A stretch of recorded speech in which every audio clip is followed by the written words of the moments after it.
Le Conseil régional des notaires de la Cour d'appel de Rennes vous présente la Minute du notaire.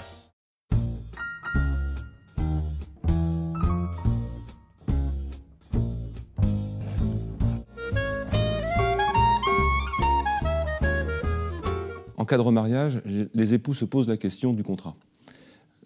S'ils se remarient, c'est par définition ils l'ont été, et ils l'ont été souvent sans contrat. Donc ils étaient soumis au régime de la communauté.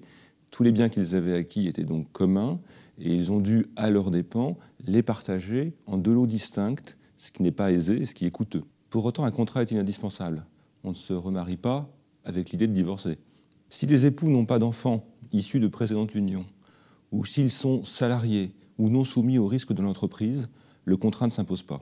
La séparation de biens est utile quand l'un des époux est à son compte, car sinon, ils sont sous régime de communauté, et dans ce cas, les dettes de la société engagent non seulement les biens communs, mais également les gains et salaires de son conjoint, et aussi les biens propres de l'entrepreneur.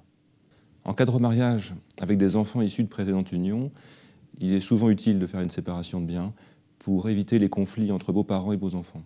Pour autant, il faut tordre le cou à une idée reçue. Ce n'est pas parce qu'on est en séparation de biens que l'époux n'héritera pas de son conjoint. Le deuxième conjoint hérite d'un quart de la succession. Les notaires conseillent souvent qu'il y renonce en faveur d'une donation entre époux ou d'un testament, l'instituant donc légataire du droit d'occupation du logement et des revenus du patrimoine.